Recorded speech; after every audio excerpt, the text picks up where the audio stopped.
I'm sitting in the doctor's waiting room, and I've been here for 45 minutes past my appointment time. 45 minutes of trying not to touch anything, breathing through my mouth so I don't inhale whatever germs are floating around, and convincing myself that this routine checkup is going to reveal that I'm dying. There's a guy across from me who's been coughing this wet, horrible cough, and I can practically see the droplets spreading through the air. There's a kid wiping his nose with his hand and then touching the toys in the play area. And I'm supposed to just sit here, marinating in this petri dish of disease, waiting to find out what's wrong with me. And, of course, my mind is going to all the worst places. Why is the appointment taking so long? Did they find something on my blood work and the doctor is consulting with specialists? Are they figuring out how to tell me I have 6 months to live? Because routine checkups don't take this long unless something is seriously wrong. Plus, I keep thinking about all the sick people who have sat in this exact chair before me. How many people with flu or COVID or worse have been right here, breathing the very same air, touching the same armrests? And now I'm going to catch whatever they had and bring it home. Emily, you're spiraling about doctor's offices. I can't even make the appointment in the first place because I'm too anxious to call. I've been putting off scheduling my annual physical for 8 months because the thought of picking up the phone and talking to a receptionist makes me want to throw up. Wait, what's scary about making appointments? Everything. What if they ask me questions I don't know the answer to? What if I can't understand what they're saying? What if I say something wrong and they think I'm stupid? What if they don't have any appointments available and I have to negotiate dates and times while trying not to sound desperate? But it's just scheduling. I know it's just scheduling, but my brain treats every phone call like a high-stakes performance where I could fail publicly. So I keep putting it off, which makes me more anxious because I know I need to go, but then I'm more nervous about the call because it's been so long. And when I finally do go places, I spend the whole time obsessing about food safety. Like, is this restaurant clean? Did they wash their hands? How long has this food been sitting out? What if I get food poisoning and I'm sick for days? You two are worried about doctor visits in restaurants? I've been avoiding my friend Sarah for 3 weeks because she's going through a messy breakup, and I'm convinced her negativity is going to infect me and ruin my mood. You can't catch bad moods like a virus, Gianna. Can't you, though? Haven't you ever hung out with someone who was really stressed or depressed and felt worse afterward? Like their problems somehow became your problems? That's actually kind of true. Exactly. And Sarah is in this toxic spiral where she keeps rehashing everything her ex did wrong, and she wants to talk about it for hours. And I'm afraid that if I listen to too much of that negativity, it's going to mess with my own mental state. But she's your friend. She probably needs support right now. I know. And that makes me feel guilty for avoiding her. But I'm also in a good place mentally right now, and I don't want to risk that by absorbing her drama and chaos. So you're protecting yourself from emotional contamination. Right. But then I got a text yesterday saying she really needs to talk, and I haven't responded because I'm stuck between wanting to be a good friend and wanting to protect my own peace of mind. Yes. And now you're probably anxious about both the conversation and avoiding the conversation. Exactly. Plus, I start thinking about all my other relationships. What if I'm a bad friend? What if people think I'm selfish? What if everyone is just tolerating me and I don't even realize it? Oh God, the social contamination spreads to self-doubt contamination. And meanwhile, I'm still sitting in this waiting room, and now they're calling me back for my appointment, and I know the doctor is going to want to discuss my test results, and I'm convinced they're going to tell me something terrible. What if the tests are fine, though? Then I'll be relieved for about 5 minutes until I start worrying about what the next set of tests might find. Or I'll convince myself that they missed something, or that I have some condition that doesn't show up on standard tests. So even good news becomes a reason to worry about future bad news. Right. Because if nothing's wrong now, that just means something could go wrong later. And I'll spend the next year hyper-aware of every symptom, every change in my body, waiting for the other shoe to drop. And I'll spend the next year avoiding making the follow-up appointments I need because phone calls are terrifying. And I'll spend the next year avoiding friends who might need emotional support because I'm afraid of catching their problems. So we're all just trying to avoid contamination, physical, social, emotional, but the avoidance is making us more isolated and anxious. And probably less healthy overall, since we're not getting medical care or maintaining friendships or living normal lives. But living normal lives requires accepting some level of risk, and risk feels impossible to tolerate. Because what if the one time we don't worry about contamination is the time we actually get contaminated? So we stay vigilant and isolated, which guarantees we'll be anxious and lonely. Instead of taking reasonable precautions and accepting that some level of exposure to germs and problems and negativity is just part of being human. But how do you know what's reasonable versus what's excessive? That's the question that keeps me stuck, because I genuinely don't know where the line is between being appropriately cautious and being paralyzed by fear. Same. I want to be a good friend, but I also want to protect my mental health, and I can't figure out how to do both.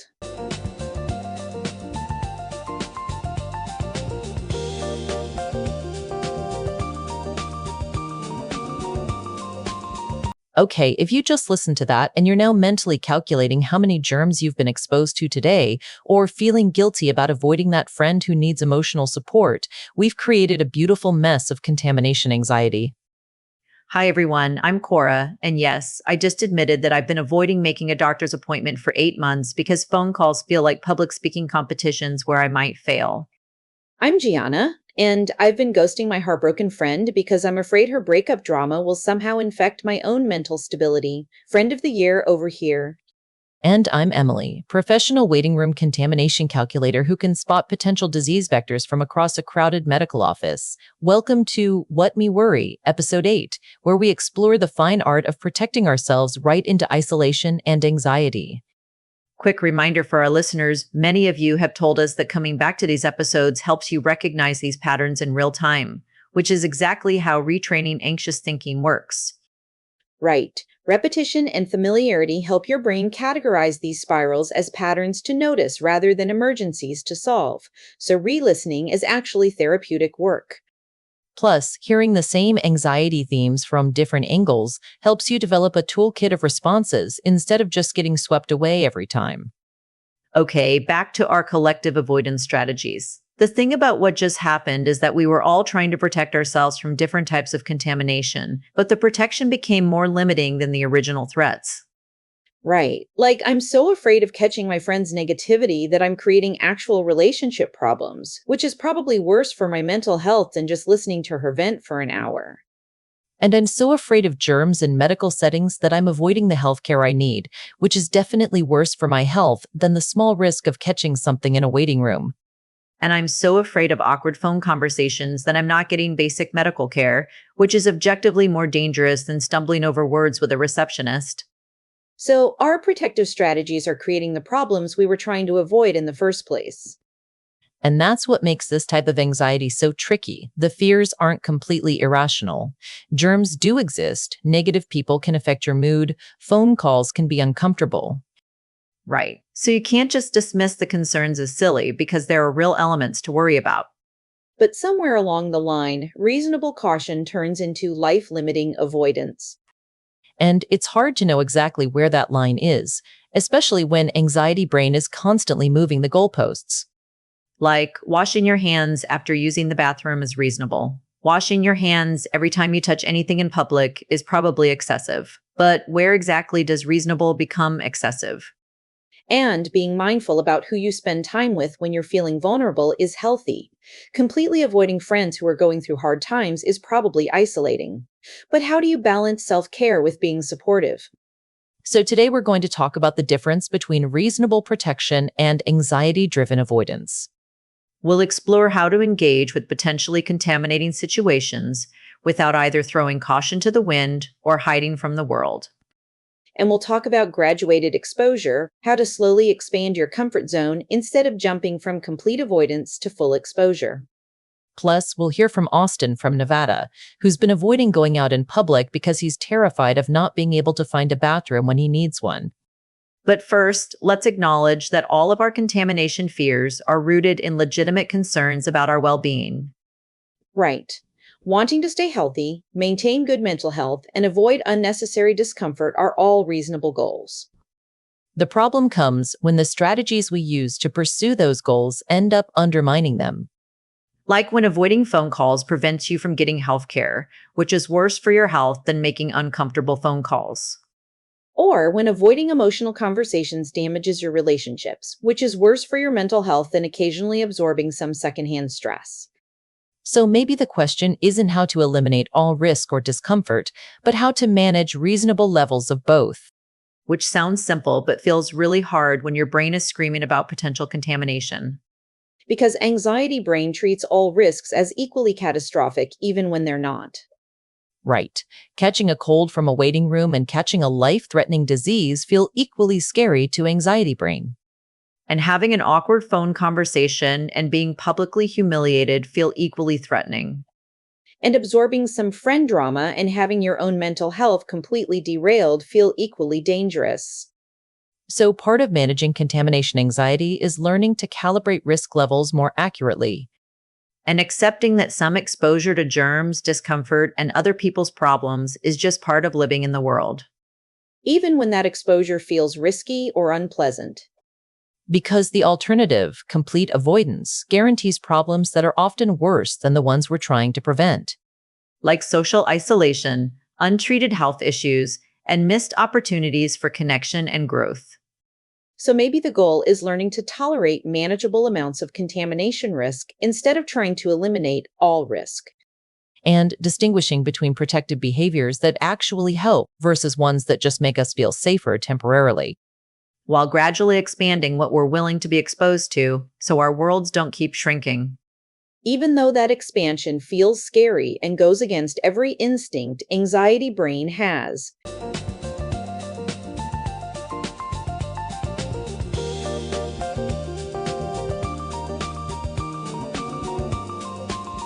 Let's talk about how to tell the difference between reasonable precautions that actually protect you and anxiety-driven behaviors that just make you feel safer without really helping. Because I think that's where I get stuck. Like, washing my hands frequently seems reasonable, but at what point does it become compulsive? Right. And being selective about who I spend time with when I'm feeling vulnerable seems healthy, but completely avoiding people with problems seems excessive. I think one way to tell the difference is to look at whether the behavior is helping you live the life you want or preventing you from living the life you want. What do you mean? Like, washing your hands after using the bathroom helps you stay healthy so you can do other things you care about. But if you're washing your hands so much that you can't leave the house or touch anything, then it's preventing you from living. That makes sense. Setting boundaries with draining people helps me maintain my mental health so I can be present for relationships I value. But avoiding all emotional conversations isolates me from meaningful connections. So helpful precautions enable your life, and anxiety armor restricts your life. Exactly. And anxiety armor often provides temporary relief, but doesn't actually solve the underlying problem. Like, avoiding my friend Sarah might protect me from her breakup drama today, but it doesn't help me develop skills for handling difficult conversations or being supportive without taking on other people's emotions. And avoiding phone calls might save me from awkward conversations this week, but it doesn't help me get more comfortable with phone calls or get the health care I need. Right. Reasonable precautions usually involve facing manageable amounts of risk or discomfort. Anxiety armor involves avoiding risk or discomfort entirely. But how do you know what counts as manageable? Because everything feels unmanageable when you're anxious. I think that's where gradual exposure comes in. You start with the smallest possible amount of the thing you're avoiding and see how that goes. Like, instead of jumping from never making phone calls to calling the doctor, I could start by calling a business to ask their hours. Exactly. Something with low stakes where an awkward conversation wouldn't matter much. And instead of jumping from avoiding Sarah completely to having a 3-hour emotional processing session, I could text her back and offer to help in a specific, time-limited way. Right. So you're gradually building tolerance instead of staying completely avoidant or throwing yourself into the deep end. And with medical settings, instead of avoiding them completely or going in without any precautions, I could find middle ground strategies. Like bringing hand sanitizer and choosing seats away from obviously sick people, but not avoiding necessary medical care or refusing to touch anything. So you're taking reasonable precautions without letting them control your entire experience. But what if the gradual exposure doesn't work? What if I try small doses and they still feel overwhelming? Then you adjust the dose or try a different approach. The goal isn't to eliminate all discomfort, it's to find a level of exposure you can handle. And sometimes you might need professional help to figure out what that level is, especially if the avoidance has been going on for a long time. That's true. Like, if I've been avoiding emotional conversations for years, I might need to work with a therapist to develop those skills instead of just jumping back in. Right. And there's no shame in needing support to expand your comfort zone. Some contamination fears are harder to overcome than others. Plus, different strategies work for different people. What helps me with phone anxiety might not help someone else. And what works for social contamination might be different from what works for germ contamination. But I think the general principle is the same, gradually increasing your tolerance instead of staying completely avoidant. And focusing on precautions that actually reduce real risk instead of ones that just reduce anxiety temporarily. Like, if I'm worried about absorbing negative energy from friends, learning to set emotional boundaries is more helpful than just avoiding difficult people entirely. And if I'm worried about germs in medical settings, practicing good hygiene is more helpful than avoiding medical care completely. And if I'm worried about phone conversations, practicing what to say ahead of time is more helpful than never making calls. So it's about building skills and tolerance rather than just building walls. Right, because walls might protect you temporarily, but they also keep you trapped. And eventually, the walls become more limiting than whatever you were trying to protect yourself from. Plus, complete avoidance often makes the feared thing feel even more scary over time. Like, the longer I avoid Sarah, the more dramatic and overwhelming that conversation feels in my head. If I had just responded to her text right away, it probably would have been a normal, manageable interaction. Same with phone calls. The longer I put off calling the doctor, the more terrifying it becomes in my mind. And the longer I avoid medical settings, the more contaminated and dangerous they seem. So avoidance actually feeds the anxiety instead of reducing it. Which is the opposite of what we're trying to accomplish. Right, we're trying to feel safer, but we end up feeling more vulnerable because our world keeps getting smaller. And our skills for handling normal life challenges get weaker from lack of practice. So maybe the most protective thing we can do is gradually build up our tolerance and skills instead of building up our avoidance strategies. Even though building tolerance feels riskier in the short term. Because you have to face the things you're afraid of instead of hiding from them.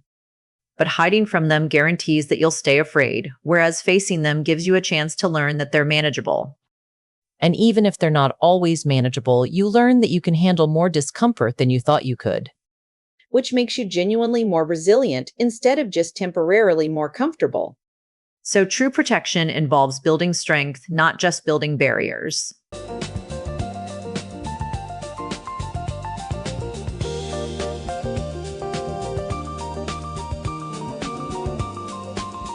Let's talk about why waiting makes contamination anxiety so much worse. Like, if I could just walk into the doctor's office, get my checkup, and leave, I'd probably be fine. But sitting in that waiting room for an hour gives my brain time to spiral about everything that could go wrong. Yes, the waiting is almost worse than the actual appointment, because during the wait, you're just marinating in anticipation and observing every potential threat around you. And you can't do anything productive during the wait, so all your mental energy goes into scanning for problems and imagining worst-case scenarios. Right. Like, when I finally do make a phone call, the actual conversation usually lasts 5 minutes and goes fine. But the 3 days I spend dreading making the call are torture. It's like anxiety brain uses waiting time to compile a comprehensive list of everything that could possibly go wrong. And the longer you wait, the more creative and elaborate the disaster scenarios become. Plus, waiting makes you feel powerless. Like, you're just sitting there, subject to whatever might happen, with no control over the timeline or the outcome. And anxiety brain hates feeling powerless, so it tries to regain control by obsessing over every detail it can observe or predict. Like, you can't control when the doctor will see you, but you can control how many germs you're exposed to by analyzing every surface in person in the waiting room. Or you can't control what the test results will show, but you can control how prepared you are for bad news by imagining every possible diagnosis. But that kind of control is mostly an illusion, isn't it? Because you're not actually preventing anything bad from happening. Right. You're just making yourself miserable in advance. and exhausting yourself with worry before you even get to the actual challenging part. So by the time you finally see the doctor or make the phone call or have the difficult conversation, you're already drained from all the anticipatory anxiety. Which makes you less able to handle whatever actually happens. It's like anxiety brain thinks that if it worries enough during the waiting period, it can somehow influence the outcome. Or prepare you for every possible scenario so nothing can surprise you. But you can't actually prepare for everything, and trying to do that is more exhausting than just dealing with whatever happens when it happens. So what are you supposed to do during waiting periods? Just sit there and try not to think about anything? I think that's one option, but it's really hard to just turn your brain off. Maybe it's more about redirecting your attention to things that aren't contamination related. Like what? Like, instead of scanning the waiting room for sick people, you could bring a book or listen to music or play a game on your phone. Or instead of imagining all the ways the phone call could go wrong, you could distract yourself with other activities until it's time to make the call. But what if something important happens while you're distracted? What if you miss some crucial information or warning sign? That's anxiety brain talking. What crucial information are you going to get by staring at other patients in a waiting room? Right. And what are you going to learn by spending 3 days imagining phone conversation disasters that you couldn't learn in 5 minutes of actually having the conversation? I guess most of the information I think I'm gathering during waiting periods isn't actually useful. It's more like you're collecting evidence to support your anxiety rather than gathering genuinely helpful information.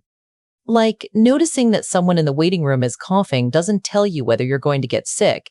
It just gives you something concrete to worry about. And imagining all the ways a phone call could go wrong doesn't help you handle the actual conversation better. It just makes you more nervous.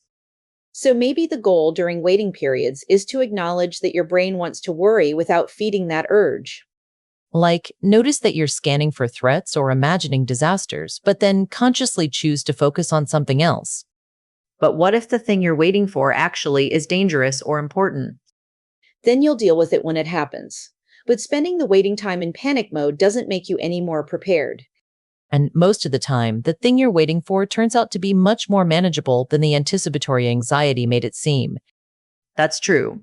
I can't think of a single phone call that was as bad as I imagined it would be during the days leading up to it. And I can't think of a single medical appointment where the waiting room anxiety was proportional to what actually happened during the appointment. So the waiting period anxiety is almost always worse than the actual event. Which means spending that time in anticipatory panic is just unnecessary suffering. But it feels necessary in the moment because anxiety brain is convinced that worrying is helpful preparation. Right.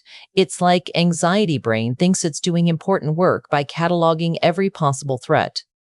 When really, it's just making the waiting period miserable without improving the actual outcome. So maybe learning to tolerate waiting without spiraling is a skill worth developing. Like accepting that you're going to feel some anticipatory anxiety, but not letting it take over your entire mental space. And remembering that most waiting periods end with manageable, boring outcomes rather than the catastrophes anxiety brain predicts. Even when the outcomes aren't great, they're usually not as terrible as the anticipatory anxiety made them seem. And you handle them better when you haven't exhausted yourself with worry beforehand. So maybe the waiting game isn't about eliminating anxiety. It's about not letting anxiety run the whole show. Right. You can be nervous about a medical appointment while still bringing a book to the waiting room. And you can be anxious about a phone call while still distracting yourself with other activities until it's time to make it. Instead of letting the anticipatory anxiety become the main event.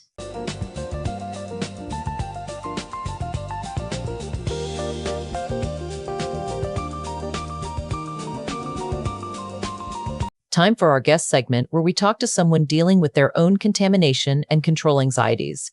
Today we're talking to Austin from Nevada. Austin, thanks for calling in. Hey, thanks for having me. So my situation is that I basically don't leave my house anymore because I'm terrified of not being able to find a bathroom when I need one or not being able to use public bathrooms when I do find them. Oh wow, that sounds really limiting. Tell us more about what happens when you think about going out. Well, I have this fear that I'll need to pee or worse, and I won't be able to find a bathroom, or I'll find one, but it'll be too gross or too public, and I won't be able to go. And then I'll end up wetting myself or having some other kind of accident in public. So it's both a contamination fear about public bathrooms and a control fear about your body's functions. Exactly. Like, I can't use urinals because other people are around, and I can't use stalls if they're too dirty or if there are other people in the bathroom. But if I can't use the bathroom when I need to, then I might lose control completely. That sounds like a really difficult cycle. You're afraid of contamination and social exposure, but avoiding those situations creates the risk of the exact kind of public embarrassment you're trying to prevent. Right. And it's gotten so bad that I plan my entire life around bathroom access. I won't go anywhere unless I know exactly where the bathrooms are and what they're like. And even then, I usually end up staying home because it feels too risky. How long has this been going on? About 2 years. It started when I had food poisoning and barely made it to a bathroom in time at a restaurant. Ever since then, I've been convinced it's going to happen again, but next time I won't be so lucky. So one bad experience created this whole elaborate avoidance system. Yeah, and the longer I avoid going out, the more terrifying it becomes. Like, now I haven't used a public bathroom in months, so the idea of doing it feels impossible. This is such a perfect example of how avoidance makes the feared situation feel more dangerous over time. You were probably pretty good at using public bathrooms before that one incident. I never thought about it. I just went when I needed to go, like a normal person. So what would it look like to gradually work back toward that normal bathroom usage? I have no idea. The whole thing feels so overwhelming now. What if you started really small, like maybe just going to a place with bathrooms without any pressure to actually use them? Like just being near a bathroom? Right. Just getting comfortable being in public spaces where bathrooms exist so your brain can start to remember that bathroom access is actually pretty common and manageable. That actually sounds doable. I could probably handle being in a coffee shop or something, even if I didn't use their bathroom. And then maybe the next step would be going into a bathroom just to wash your hands when you don't actually need to use it for anything else. Right. So you're practicing being in the bathroom environment without the pressure of performance or urgency.